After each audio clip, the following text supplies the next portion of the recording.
এই আপনারা কথা বলবেন তো নিয়ে আসলেন কেন? ইয়ার কি মারছে আপনার সাথে?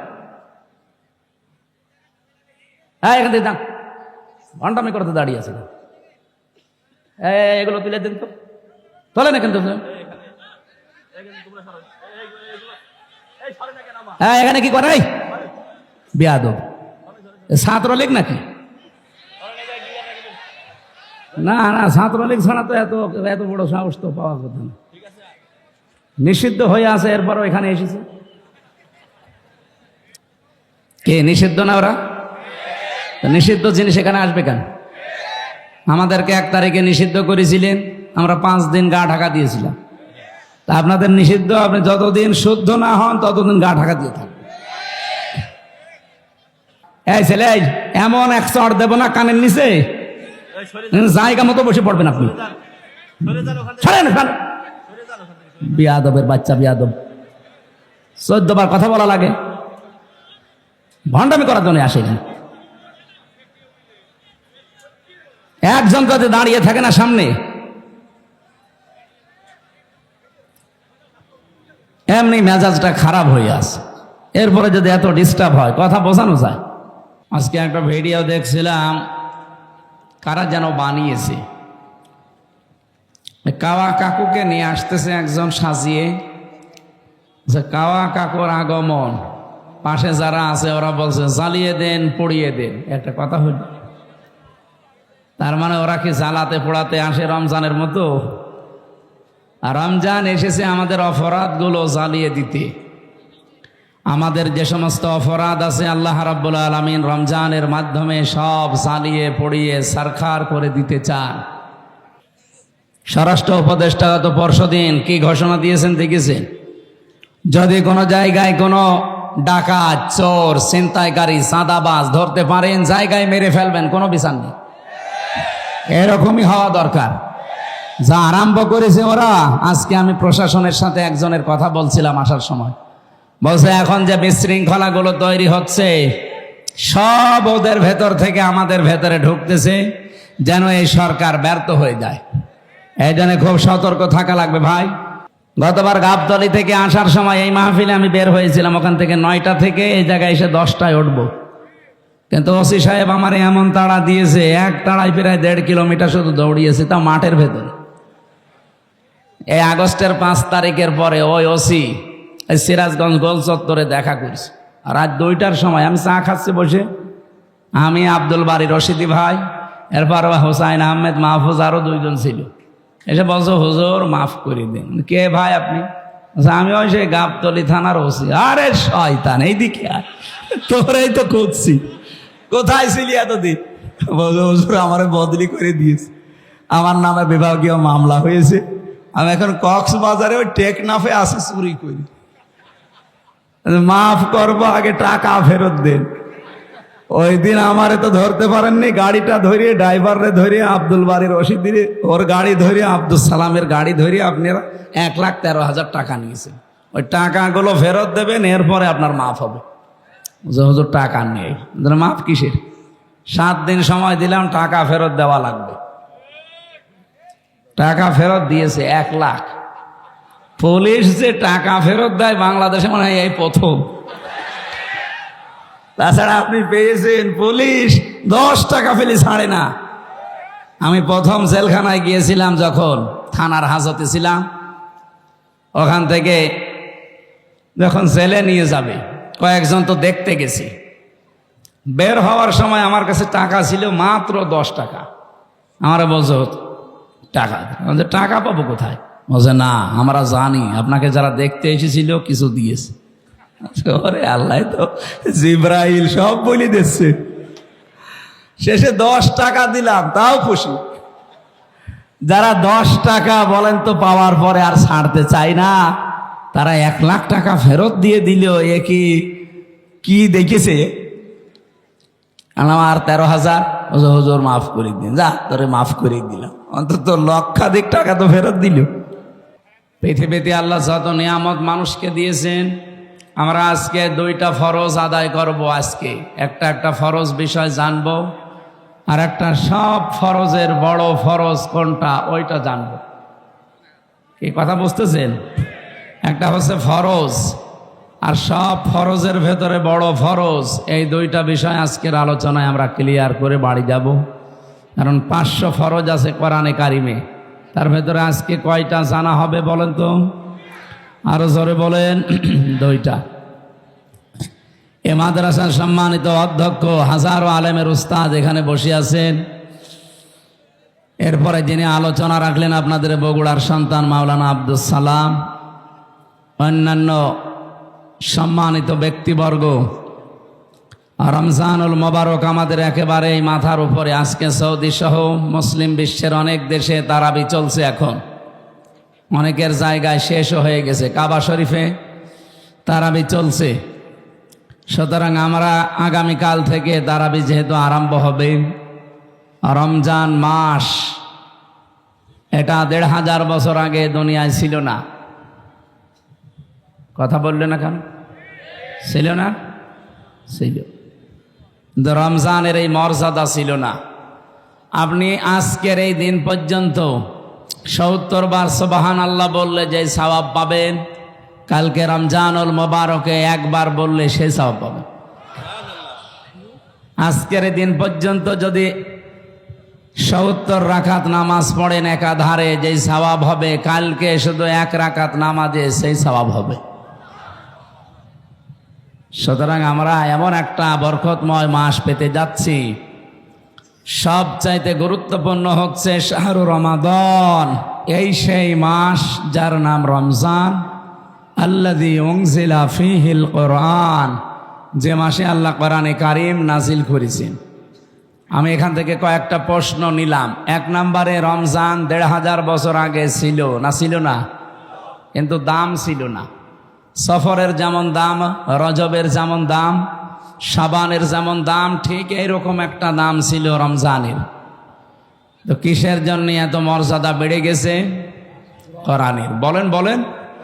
আল্লাযী উনজিলা ফীহিল কোরআন, যেই মাসে আল্লাহ কোরআন নাজিল করেছেন। সুতরাং এখানে একটা বিষয় পরিষ্কার, রমজানের কোনো মূল্য না, মূল্য কোরআনের। বলেন না কেন? বিয়েতে যারা বরযাত্রী যায়, 1000 বরযাত্রী নিয়েছে, মাত্র বর 5 জন। কয়জন? 5 জন বর গেলে বিয়ে হবে? এই আপনারা কথা বলেন, কি সমস্যা? কি চুপ করেন না? এটা ইবাদত চলছে এখন, ইবাদতের মতো। নামাজ একটা ইবাদত। নামাজে দাঁড়িয়ে এদিক ওদিক একটু হালকা তাকানো যায়, একটু হালকা গল্প করা যায়। তো ওইটা যদি না যায়, এখানে যাচ্ছে এখন কায়দা, এখান থেকে যান, আর লাগবে না, বসুন।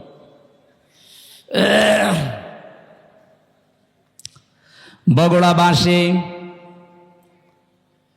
আল্লাহ রাব্বুল আলামিন কোরআনে কারিমে এই আয়াতের সাপোর্টে আরো কিছু আয়াত আমরা দেখেছি তাফসীর ইবনে কাসিরে।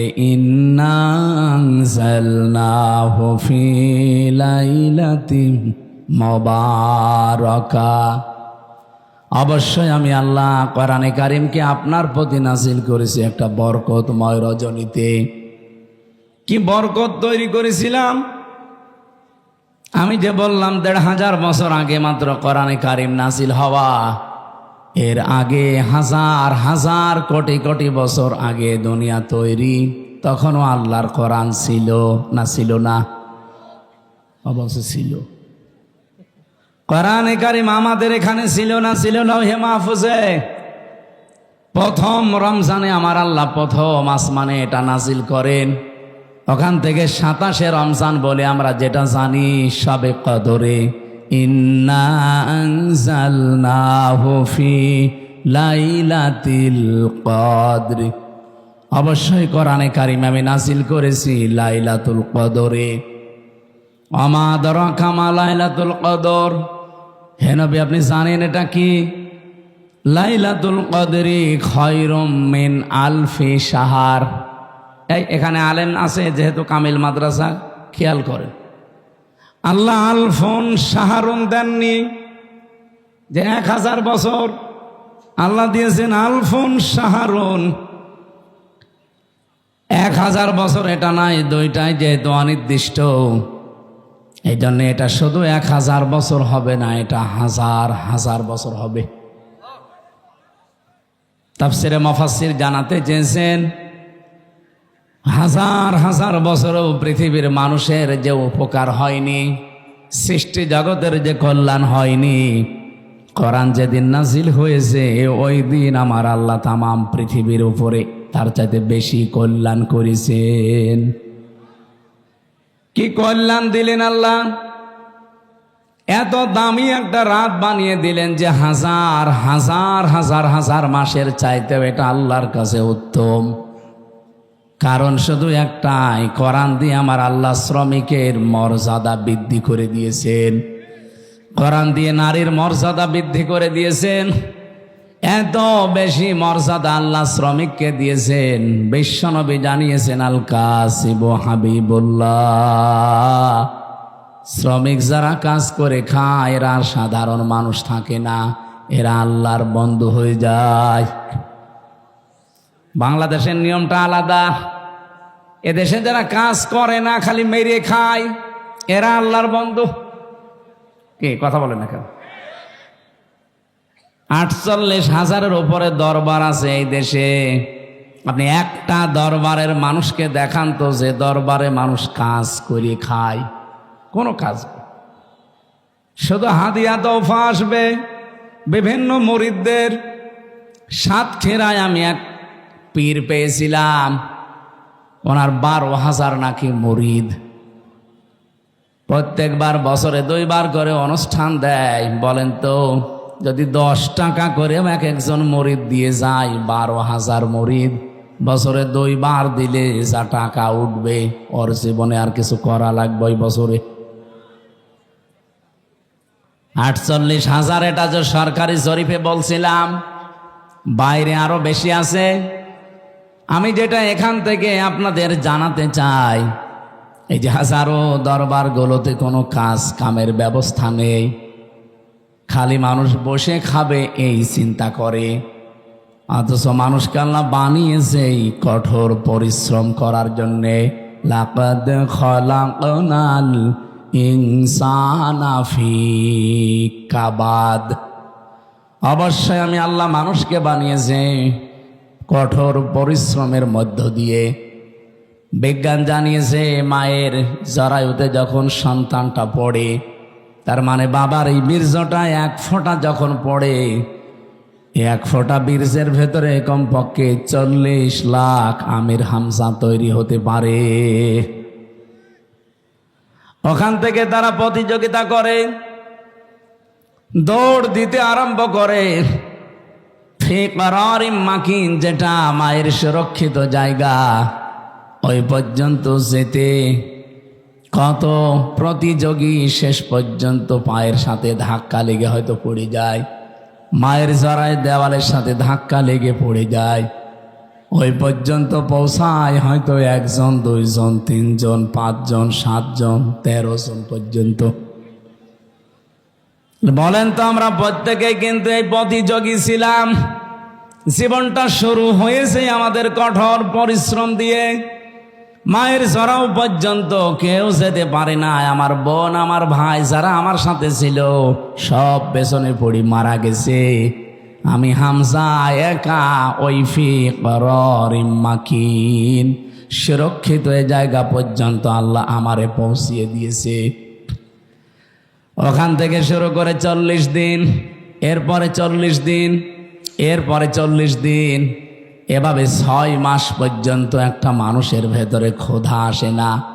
6 মাসের পরে যখন ক্ষুধার উদ্রেক দেখা দেয়, রব্বুল আলামিন মায়ের মাসিক অসুখ বন্ধ করে তখন নাভির সাথে তার যোগ করে দেয়। এই যে আস্তে আস্তে আপনাকে কত স্ট্রাগল, কত কঠোর পরিশ্রমের মাধ্যমে উপরে তুলতেছে। এরপরে যখন পৃথিবীতে আপনি আসেন, এরম একটা চাপ খেয়ে আসা লাগে। যারা নর্মাল ডেলিভারিতে আসে, এমন একটা চাপ দেওয়া হয় মায়ের জরায়ুতে। কান, মুখ, নাক যা আছে বিভিন্ন জায়গা দিয়ে কিন্তু বদ রক্ত বের হয়ে চলে যায়। বিজ্ঞান এখন জানিয়েছে এই তথ্যটার উপরে ভিত্তি করে কষ্ট মাপার একটা পরিমাপ আছে, যন্ত্র আছে। এই যে বিশাল প্যান্ডেল দেখতে পাচ্ছেন, যদি আজকের সভাপতিকে বলা হয় এটা আপনি একটু মাপ দিয়ে দেন তো, উনি এটা দাড়ি পাল্লায় তুলে দেবে। হ্যাঁ, এটা মাপ দেওয়ার একটা যন্ত্র আছে না, ফিতা দিয়ে মাপবে, গজ দিয়ে মাপবে। এই যে জ্বর যদি হয় আমার শরীরে, এটা মাপার জন্য একটা আলাদা যন্ত্র আছে না? কি কথা বলে না কেন? কি নাম কি? থার্মোমিটার। দুনিয়াতে প্রতিটি জিনিস পরিমাপ করার জন্য আলাদা আলাদা যন্ত্র আমরা জানি আছে।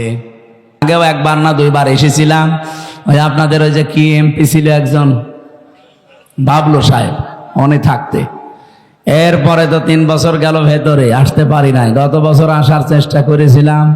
অনেকেই খারাপ ধারণা করেন দাওয়াত নিয়ে আসে না। না, আমার রেকর্ড বাংলাদেশে নেই। আমি হাসপাতাল থেকেও বলি যে দরকার হয় অ্যাম্বুলেন্সে করে নিয়ে যেয়ে বসিয়ে রাখেন, ওদের খালি চেহারা দেখি আমি আবার ভর্তি হব। কিন্তু আমি শুনলাম যে গতকাল যিনি মাহফিলে দাওয়াত নিয়েছিলেন, ওই যে সেই ছোট হুজুরটা, ওটা নাকি আসে না। ও পরশু দিনও আমার সাথে ছিল পাবনায়, আসে নাই। এর আগে ছিল আমার সাথে ময়মনসিংহ, আসে নাই। কি করে কি দাওয়াত ওরা নিতে বলে কি? আপনারা জোর করবেন না, আমি জানি তার বার্তারা।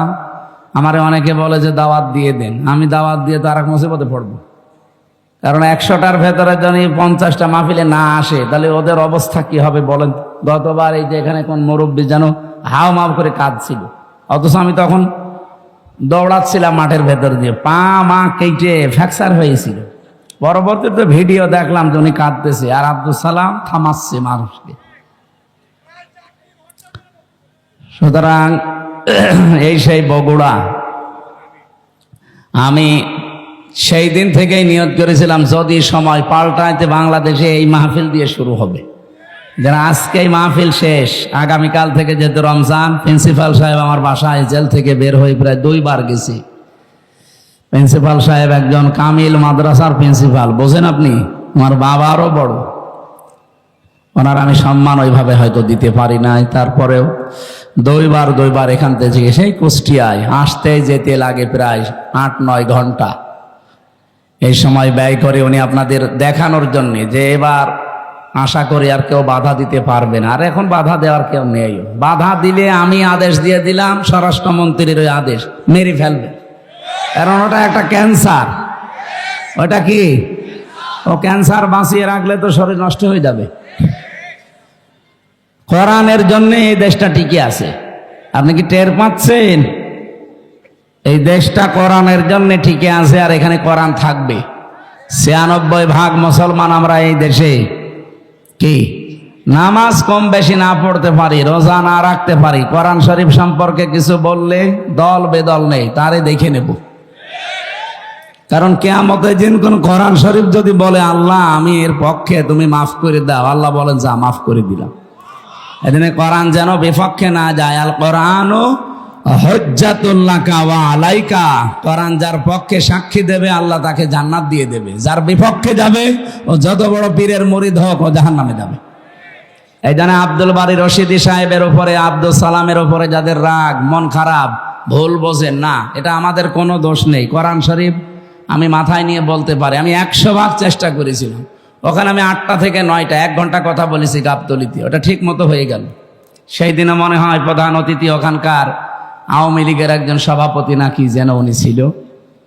ওর পরে এখানের একজন ভিপি ছিল প্রধান অতিথিকে আমি জানি না, শাহিন নাকি না, ওনারে আমি কল দিয়েছিলাম ওই দৌড়াতে দৌড়াতে। উনি বলছে হুজুর আপনি আসলে আমি তুলতে পারবো না, তাই আপনি যদি না পারেন আমি যাব কোথায়? শেষে সিএনজি দিয়ে, মোটরসাইকেল দিয়ে কোথা থেকে সিরাজগঞ্জ পর্যন্ত পালিয়ে। এইভাবে হয়। আর আপনারা রাগ করেন যে উনি আসলো না, আমি আসবো কি করে? আমার তো আসতে দেয়নি। এই জন্যে এখন বলছে আসেন, এই মাইক দিয়ে দিলাম, এখন মাইক কেড়ে নেন। কোন মায়ের দুধ খেয়েছেন আমি দেখবো, আসেন। মাইক ছেড়ে দিলাম, কেড়ে নিন।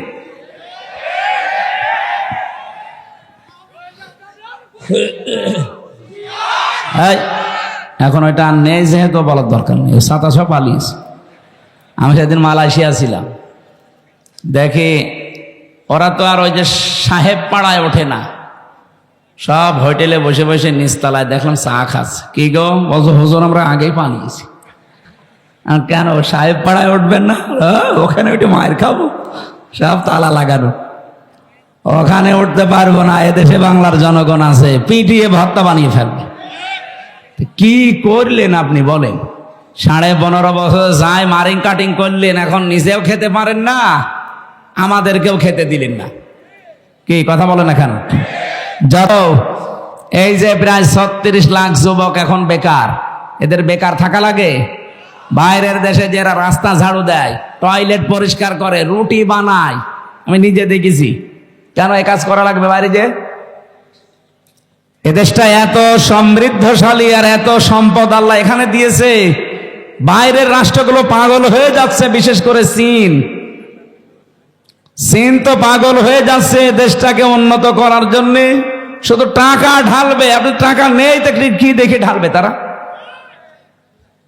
এতদিন যে মানুষগুলো দায়িত্বে ছিল, আমাদের যারা ছিল এরা তো না, দায়িত্ব তো পালন করেছে দাদারা। দাদারা যা বলেছে তাই করেছে। ওরা আমাদেরকে ভয় দেখাতো আমরা নাকি না খেয়ে মারা যাবো। আরে ভাই, আমাদের বছরে 1 মাস না খেয়ে থাকা ফরজ। কালকে থেকে 1 মাস না খেয়ে থাকা কি? বলেন বলেন কেন? আল্লাহর হুকুম তো আছে, আরো 27টা কায়দা আছে। রব্বুল আলামিন বলেন ওয়াং তাসুমু খায়রুল লাকুম ইন কুনতুম তা'লামুন। যদি তোমরা রোজা রাখো, সিয়াম সাধনা পালন করো, তোমাদের জন্যই ভালো হবে, উপকার হবে যদি তোমরা বোঝো। আয়াতটা নিয়ে চিন্তা ভাবনা করলাম, না খেয়ে থাকার ভেতর আবার উপকার কি? কষ্টই তো। কি না খেয়ে থাকার ভেতরে তো কষ্ট। রব্বুল আলামিন বলেন রমজানের দ্বারা যেহেতু আমার উদ্দেশ্য মানুষ তাকওয়া অবলম্বন করবে, ইয়াউমা নাহশুরুল মুত্তাকিনা ইলার রহমানি ওয়াফদা। সূরা মারইয়ামের 85 নম্বর আয়াত। কিয়ামতের ওই ময়দানে যখন লক্ষ কোটি কোটি মানুষেরা হাজির হবে, ওই ময়দান থেকে কিছু মানুষকে আল্লাহ আলাদাভাবে অতিথি বানিয়ে রায়ান নামক দরজা দিয়ে প্রবেশ করাবে। তারা হচ্ছে মুত্তাকি। বলেন তো রোজা রাখার দ্বারা উদ্দেশ্য কি? মুত্তাকি। বলেন বলেন। এর পরের আয়াতে দেখেন ওয়ানাসুকুল মুজরিমিনা ইলা জাহান্নামা ওয়িরদা। রব্বুল আলামিন বলেন যারা পাপিষ্ঠ এদেরকে আমি আল্লাহ তৃষ্ণার্থ, ওয়িরদা মানে তৃষ্ণার্থ, ক্ষুধার্ত অবস্থায় ধাক্কা দিতে দিতে জাহান্নামের দিকে নিয়ে যাব। আমি চিন্তা করলাম বেরদা দিল কেন আল্লাহ? এমনিতে ধাক্কা দেন, আমি জাহান্নামে পড়ে যাই, আবার আমাকে দুর্বল করবেন, তৃষ্ণার্ত করবেন, ক্ষুধার্ত অবস্থায় নিয়ে যাবেন কেন? আমার ছোট্ট মাথায় এসেছে এখান থেকে পৃথিবীতে আল্লাহ রোজা দেওয়ার পেছনে যত কারণ, তার অন্যতম কারণ ধনীদেরকে আল্লাহ বোঝাতে চায় যে না খেয়ে থাকলে কি হয় দেখ। যেহেতু মানুষেরা অনেকেই না খেয়ে থাকে, ক্ষুধার্ত থাকে, তৃষ্ণার্ত থাকে, তাদের ওই দুঃখ কষ্ট যন্ত্রণায় ধনীদেরকে আল্লাহ বোঝানোর জন্যই রোজা দিয়েছেন। এই রোজা যারা রাখে নাই, এই মুজরিম, এই পাপিষ্ঠদেরকে আল্লাহ এমন ধাক্কা দেবে যখন ক্ষুধার্ত এবং তৃষ্ণার্ত থাকবে। বলেন নাউজুবিল্লাহ। রোজা রাখার দ্বারা 3 নম্বরে উপকার যেটা, মানুষ যেহেতু মুত্তাকি হবে, দুনিয়ায় যেহেতু মুত্তাকিদের অনেক কষ্ট হয়, এই জন্যে মুত্তাকি মানুষগুলো শুধু চোখ বন্ধ করতে দেরি হবে। ওয়া উজলিফাতিল জান্নাতু লিল মুত্তাকিনা গায়রা বাঈদ। রব্বুল আলামিন বলেন আমার মুত্তাকি বান্দাদের দুনিয়ার জীবন শেষ হলে ওদের আর কোনো কষ্ট নেই, এমনকি জান্নাতেও হেঁটে যাওয়া লাগবে না। উজলিফাত এ শাব্দিক অর্থ হচ্ছে নিকটবর্তী করে দেবে আল্লাহ। আপনাকে জান্নাত ডাক দিয়ে কাছে নিয়ে তারপরে ঢোকাবে, আপনাকে হেঁটে জান্নাতে যাওয়া লাগবে না। গায়রা বাঈদ, দূরে থাকবে না। জান্নাত আপনার একেবারে কাছাকাছি আল্লাহ পাক পৌঁছিয়ে দেবে। জান্নাতের নিয়ম হচ্ছে জান্নাতের কোনো দরজা বন্ধ থাকে না। হাত্তা ইযা জাউহা ওয়া ফুতিহাত আবওয়াবুহা ওয়া ক্বাল। এই আয়াতটা আমি জেলখানায় যেয়ে বুঝেছি। এর আগে আমি বহু তাফসির পড়েছি, আলেম যারা আছেন তাদেরকে বলছি। এবার আপনারা হয়তো এটা জেনেছেন কিনা আমার জানা নেই। জেলে যাবার পরে আয়াতটা আমার কাছে ক্লিয়ার হয়েছে এইভাবে। আল্লাহ পাক জাহান্নামের যত জায়গায় বর্ণনা দিয়েছেন কোরআনে, জাহান্নামের দরজাগুলো বন্ধ থাকবে এই কথা আছে। জাহান্নামের দরজা কি থাকে? সব বন্ধ থাকে সব সময়, 24 ঘন্টা অলওয়েজ। এইটা পেয়েছি আমি।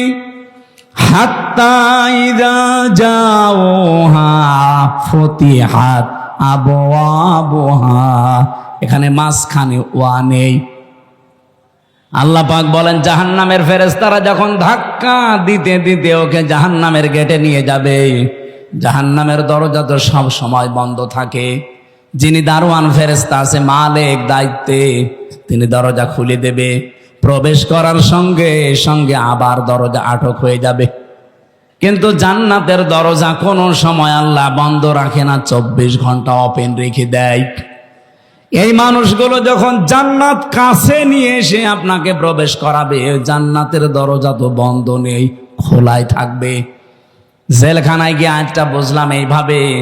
আমি এর আগে জানতাম না যে জেলখানা এভাবে 24 ঘন্টায় বন্ধ থাকে, কিন্তু এখন দেখলাম যে জেলখানা কিন্তু 24 ঘন্টা তালা লাগানো। যখন কাউকে নিয়ে যায় তালা খুলে ভেতরে ঢুকিয়ে দেয়, আবার যখন ভেতর থেকে আসবে কেউ বের হলে আবার বন্ধ করে দেয়। জাহান্নাম আল্লাহ কিন্তু 24 ঘন্টা পাহারাদার দিয়ে বন্ধ করে রাখে দরজা। জান্নাতি মুত্তাকি বান্দাদের যে বর্ণনা বলছিলাম, এদের যেন কষ্ট না হয় এজন্য জান্নাত কোনো দূরে থাকবে না, একেবারে কাছাকাছি নিয়ে এসে দেবে আল্লাহ।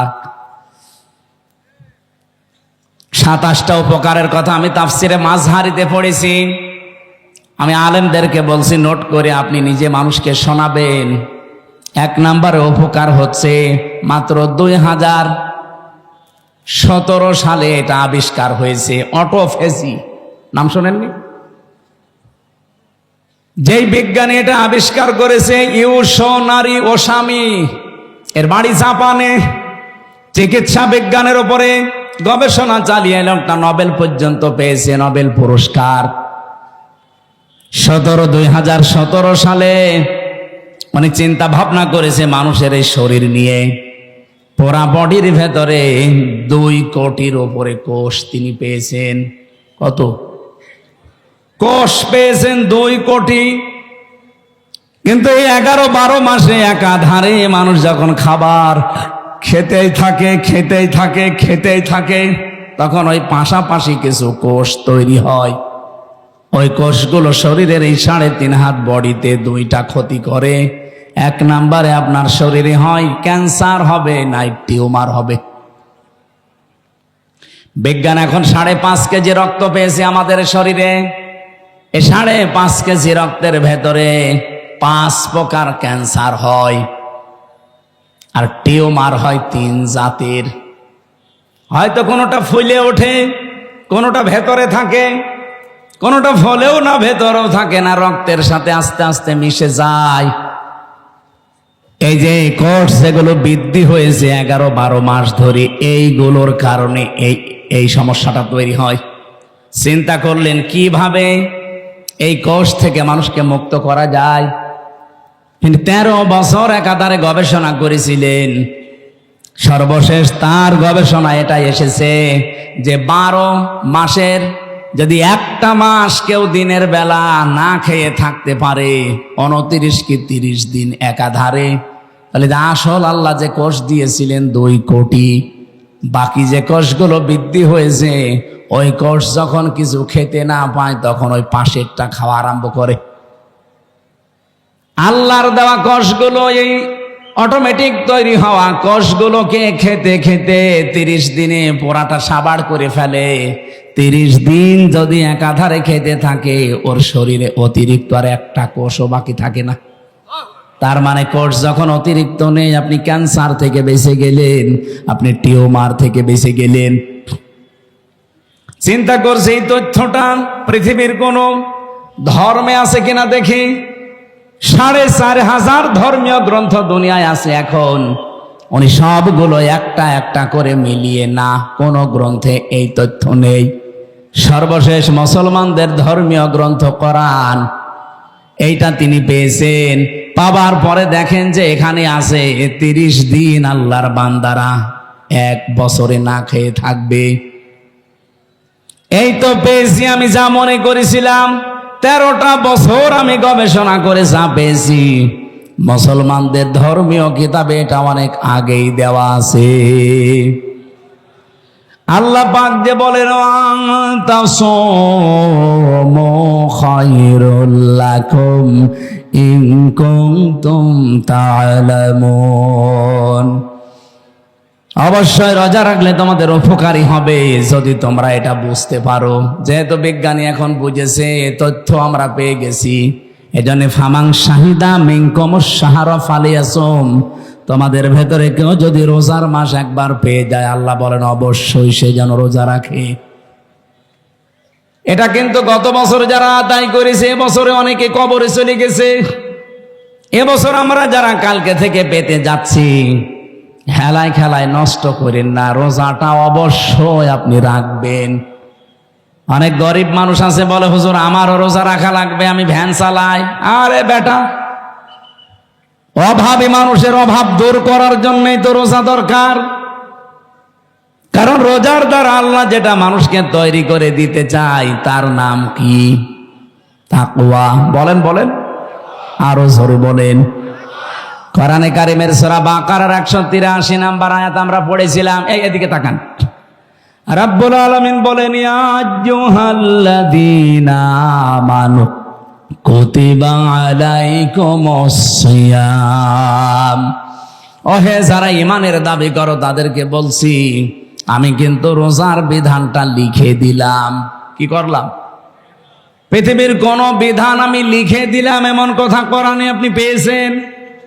আরেকটা আছে, কুতিবা আলাইকুমুল কিসাস, কিসাসের বিধান লিখে দিলাম। কুতিবা আলাইকুমুল কিতাল, কিতালের বিধান আমি লিখে দিলাম। এই দুইটা ছাড়া পুরা কোরআনে আমি কোন বিধান আল্লাহ লিখে দিয়েছেন পাইনি।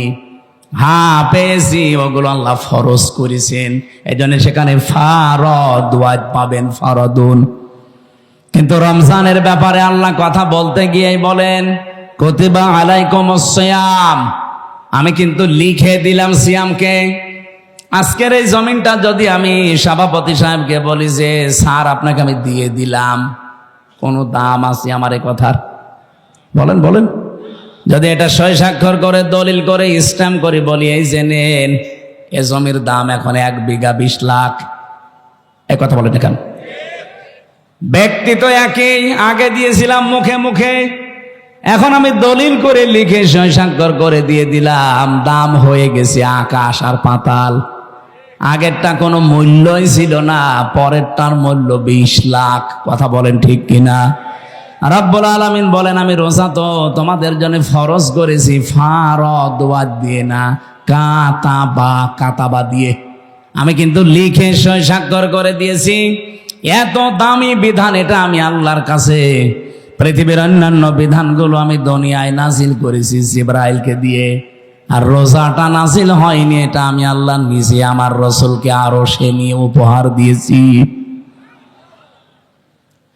বিশ্বনবী মুহাম্মদুর রাসূলুল্লাহ 50 ওয়াক্ত নামাজ পেয়েছিলেন। ভালো করে শুনবেন, আমি বলার জন্য বলছি, শোনার জন্য শুনবেন না, এখানে কিছু নেওয়া লাগবে।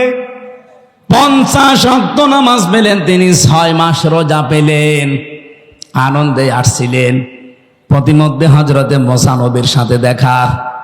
হযরতে মুসা ডাক দিয়ে বলেন, ইয়া রাসূলুল্লাহ, আপনার মর্যাদা আমার চাইতে বেশি, কিন্তু অভিজ্ঞতা আপনার চাইতে আমার বেশি, কারণ দুনিয়ার জীবন আমি পার করে এসেছি। আপনি তো জানেন না বাস্তবতা কি। আপনার উম্মতের যে অবস্থা, 60-70 বছরের বেশি ছাতা বাঁচে না, আর আমার উম্মত 1500 2000 বছর হায়াত পেয়েছে। ওরা পাহাড় কেটে বাড়ি বানিয়েছে, এত শক্তিশালী ছিল। একমাত্র একটা রোজা ছিল বছরে, আর একটা মাত্র নামাজ ছিল 1 ওয়াক্ত সারা দিনে। তাই আমার উম্মতরা পড়তো না। আর আপনার উম্মত এত ওয়াক্ত নামাজ দিয়েছে, 6 মাস রোজার আপনি আনন্দ করেন, পারবে না। আপনি যান আল্লাহকে একটু কমান। উনি 1 বার 2 বার 3 বার 4 বার 9 বার ফেরত পাঠিয়েছিলেন। প্রতিবার 5 ওয়াক্ত করে আল্লাহ কমিয়েছেন, 5 নং 45 ওয়াক্ত। হযরত মুসা বললেন না, হবে না, আর একবার যান। বিশ্ব নবী বলেন, হে ভাই মুসা, কি বলেন আপনি? আল্লাহ আমারে দিতে চান আর আপনি বলেন কমান। আমার লজ্জা করছে, আমি আজ যেতে পারবো না। আমার উম্মতের ব্যাপার আমি জানিও, পড়বে কি না পড়বে আমি দেখবো, আমি আর যাব না। সঙ্গে সঙ্গে জিবরাইলকে ওই জায়গায় পাঠিয়ে দিয়েছিলেন। তখন তিনি 6ষ্ঠ আকাশে আছেন। রব্বুল আলামিনের ফেরেশতা জিবরাইল এসে বলে, ইয়া রাসূলুল্লাহ, আল্লাহ আমাকে পাঠিয়েছেন 2টা বিষয় জানানোর জন্যে।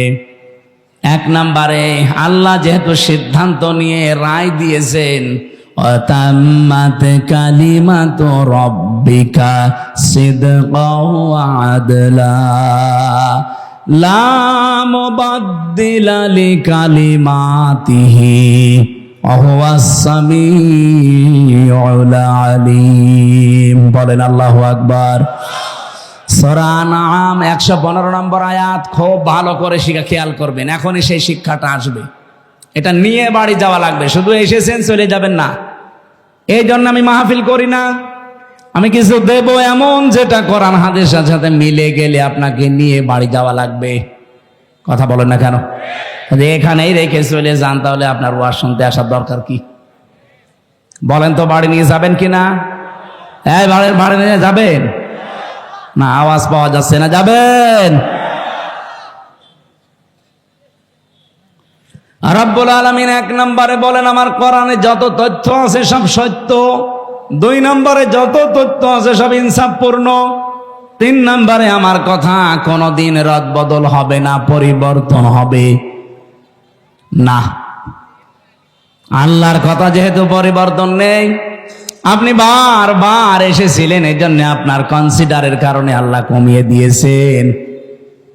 আল্লাহ যেহেতু ওটা লিখে ফেলেছেন একবার, ওটা আর পরিবর্তন রদবদল হয় না।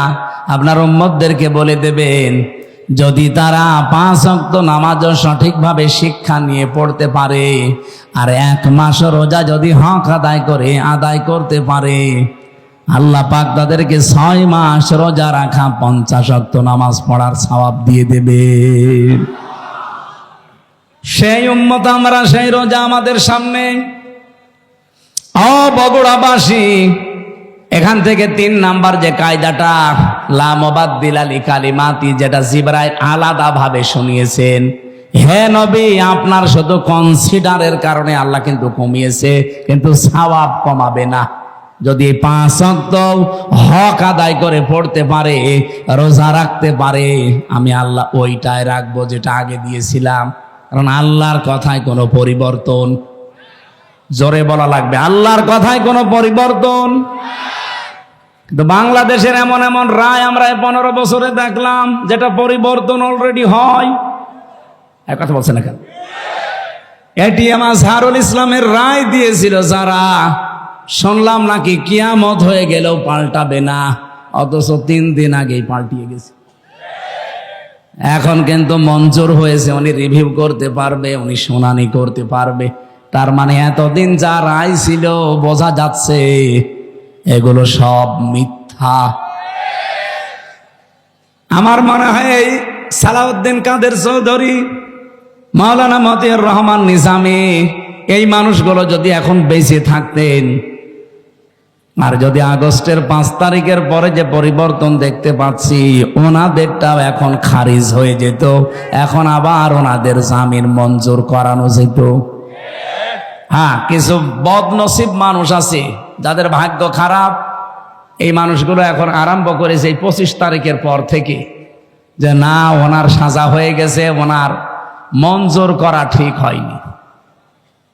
সাজা হয়ে গেলে যদি তার এটা আপিল ডিভিশনে মঞ্জুর করা ঠিক না হয়, তারেক জিয়া সাহেবের 9 বছর সাজা হয়েছিল, তার স্ত্রীর 3 বছর সাজা হয়েছিল। এই কথা বলছে না কেন? খালেদা জিয়ার 6 বছর সাজা হয়েছিল। কেন তাদেরকে সাজা থেকে মুক্ত করে মুক্ত জীবনে তাদেরকে ফিরিয়ে দেওয়া হবে? ওনাদের মামলা ইনাদের মামলা, সাজা তো সবারই এক। আপনি কেন পক্ষপাতিত্ব করেন? এই কথা যদি কেউ বলে, আল্লাহর অভিশাপ তার উপরে, তার বিবেক বুদ্ধি সব মারা গেছে। সালাউদ্দিন কাদের চৌধুরী চট্টগ্রামের, উনি বেঁচে থাকলে এখন মুক্ত জীবনে ফিরে আসতে পারতেন। আমার যতটুকু বাস্তবতায় ধারণা, হাসিনার আমলে 15.5 বছরে যারাই মিথ্যা মামলা, মিথ্যা সাক্ষীর কারণে জীবন নষ্ট হয়েছে, কোনো বিচার লাগবে না, কোনো রায় লাগবে না, সব ছেড়ে দেওয়া লাগবে। কিসের বিচার? ও তো সব বানিয়ে বিচার করেছিল। নয়তো খালেদা জিয়ার নামে যে মামলা দিয়েছে, আপনি বলেন তো, এতিমের টাকা আত্মসাৎ করা মামলা, এই টাকা আরো 6 ডবল বৃদ্ধি হয়েছে, তারও তো আরো নোবেল দেওয়া দরকার, আর তারে আরো 6 বছর জেলে দিয়েছে। এগুলো কেন দিয়েছে? এক কাপড়ে তারে বাড়ি থেকে বের করে তারে 6 বছর জেলে, এমনকি এই কঠিন অবস্থায় তারে ফেলে রাখা ট্রাক দিয়ে বাড়ির সামনে, সবগুলো হাসিনার শুধু রাগের বহিঃপ্রকাশ। ও কিন্তু অলরেডি বলেও ফেলেছে যে আমি ওই বাড়ি থেকে খালেদাকে তাড়িয়ে দেব, একবার নিয়ত করেছিলাম, সেই নিয়ত উনি দেখালো। ম্যাডাম ওই দিন এক কাপড়ে বের হয়েছে, কান্নাকাটি করেছিল, তামাম দুনিয়া কেঁদেছে তার কান্না দেখে। অথচ এখনো পর্যন্ত অনেক মানুষ বলছে না, ওগুলো সব ভুলে গেছি, বাবা শাহজালাল সব হালাল। হালাল করবেন? হালাল করে কি হয়েছে ইতিহাসে? 54 বছরের দিকে তাকান, কি হয়েছে আপনি টের পাচ্ছেন? 75 সাল থেকে শুরু করে আপনি তাকান, যাদেরকে এভাবে হালাল করেছেন তারা কি বাসটা দিয়েছে। বাস দেওয়ার সময় তো একটু চেঁচে ছুলে দেয়, তাও দেয়নি, পুরাটাই দিয়েছে। এখন যদি আবার সব হালাল করে নেন, এমন বাস দেবে না জীবনে বাপ বলার সময় পাবেন না। সুতরাং আল্লাহ যখন অলরেডি একটু সময় করে দিয়েছে, একটু দেখার চেষ্টা করেন বাংলাদেশে আল্লাহর বিধানটা কায়েম হলে কেমন দেখা যায়। সবই তো দেখলাম, কিছুই তো হয়নি। দল মত নির্বিশেষে এটা করা দরকার না? 50 ওয়াক্ত নামাজ দিয়েছিল, 50 ওয়াক্ত নামাজ শুধু পড়ার জন্য আল্লাহ দেয়নি, বলেছিল নামাজ কায়েম করবা। এই জন্য পড়া কোরআন শরীফের ভেতরে এক জায়গায় আছে মাত্র নামাজ পড়ার কথা। কয় জায়গায়? কোন জায়গায়?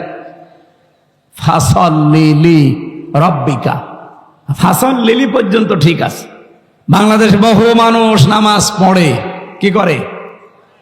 হয়তো লোক দেখানোর জন্যে, ভোট পাওয়ার জন্যে, অথবা মানুষ যেন বলে যে না লোকটা নামাজি, এই জন্যে। কথা বলে না কেন? কিন্তু এর পরের শব্দ কি? ফাসল্লি রব্বিকা। শুধু নামাজ পড়লেও হবে না, রবের জন্য পড়া লাগবে। আর যারা রবের জন্য নামাজ একবার আরম্ভ করে, আপনি দেখবেন তামাম দুনিয়া একদিকে, তার নামাজ আপনি বাদ দিতে পারবেন না। আমি আমার রিমান্ডে দেখেছিলাম, আমার সামনে দিয়ে যে লোকটাকে নিয়ে গেল তার এই নখ তুলেছি, বলছিল যে হামজা ভাই, আমাকেও নিয়ে গিয়েছিল ওই মেশিনগুলো দেখাতে, আমার তোলেনি কিন্তু নিয়েছে। ডিম আমাকেও দেখিয়েছে, এরকম একটা চেয়ারে বসিয়ে দেয়, হাতের সাথে পায়ের সাথে বেল লাগিয়ে দেয়, গলার সাথে একটা ক্লিপ লাগিয়ে দেয়, মাথায় একটা কালো কাপড় দিয়ে একটা শর্ট একটা সুইচ টিপ দেয়, এক টিপে 120 বার ঘুরে। আপনি টের পাচ্ছেন 120 বার 1 মিনিটে? 1 সেকেন্ডে কয়বার হয় চিন্তা করতে পারেন? আপনি ঘুরে দেখান তো।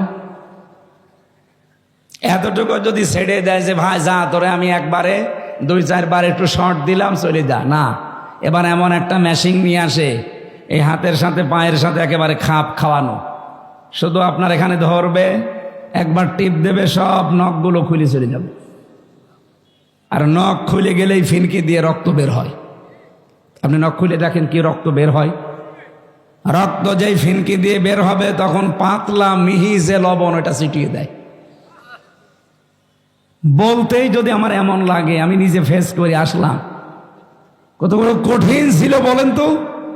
আপনি একটু নিজেকে কোনোদিন আয়না ঘরের সামনে দাঁড় করান যে ব্যারিস্টার আরমান 8 বছর ছিল ওই ঘরটায়, এদিকে 3.5 হাত, এদিকে 1.5 হাত, সামনে টয়লেট দেওয়া, যার কোনো দরজা নেই, কোনো দেওয়াল নেই, ওদের সামনে বসে টয়লেট করা লাগবে।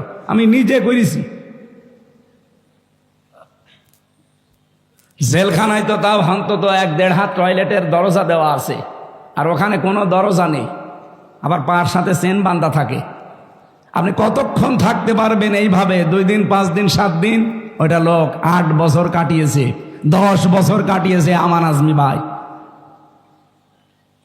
এখনো পর্যন্ত অনেকে জালেমের সাফাই গায় আর বলে না এটিএম আজহারুল সাজা প্রাপ্ত মানুষ, ওনারে মামলায় জামিন দেওয়া হবে কেন? ওরে জবাই করা দরকার শয়তান। হাসিনার আবার মামলা কিসের? ও তো যা করেছে সব রাগে পড়ে ওর বাবার ওই হত্যার প্রতিশোধ নেওয়ার জন্য। ওর বাবার নাম শুনলে আজ পর্যন্ত কোনো মানুষ এ কথা বলেছে যে শহীদ বঙ্গবন্ধু? না, আমি পাইনি। কিন্তু আপনাদের বগুড়ার সন্তান শহীদ জিয়া নাম শুনলেই মানুষ আগে শহীদ বলে। কেন? এমনি এই শব্দটা তো খেলাচোরা জিনিস না যে যাত্রার নামের সাথে লাগিয়ে দেবেন। শহীদ হওয়া কত বড় দামি জিনিস আল্লাহর কাছে জানেন? শহীদরা মরে গেছে কথা বলাও নিষেধ, শহীদরা মরে গেছে ধারণা করাও নিষেধ। কত দামি শব্দ! এই জন্য আমরা শহীদ বঙ্গবন্ধু আজ পর্যন্ত কারো মুখে শুনি না, কেউ বলেও না। হ্যাঁ, এতটুকু বলে যে ওনারে ওইভাবে মারা ঠিক হয়নি, ওনারে টুকরো টুকরো করার দরকার ছিল। কিন্তু শহীদ জিয়ার নাম শুনলে আপনি বলেন, নাম শুনলে আগে মানুষ শহীদ বলে। উনি যে কাজটা করে দিয়েছিলেন আরাফাতের ময়দানে, ওনার জীবনে কি কবুল হবে না হবে আমি জানি না, তবে এই কাজটা আমার মনে হয় আল্লাহর ভালো লেগেছে। লক্ষ লক্ষ মানুষ সেখানে যে ছায়ায় আশ্রয় পায়, আমি নিজেও সে এমনি দোয়া আসে, আল্লাহ এই ছায়াটা যিনি দিলেন তৈরি করে, তার মাথার ওপর তোমার কুদরতের ছায়া তুমি দিয়ে দিও। আরাফাতের ময়দানে হাজিরের দোয়া আল্লাহ ফেরত দেয় না, কবুল হয়। লক্ষ লক্ষ হাজিরা এই দোয়া করে শুধু ওই নিম গাছের জন্যে, কবুল হবে না? আমিও মন থেকে লোকটার জন্য শ্রদ্ধা এবং সম্মান নিয়ে দোয়া করি, আল্লাহ যেন শহীদ জিয়াকে শহীদ হিসাবে কবুল করেন এবং তাকে যেন মাফ করে দেন। বলেন আমিন।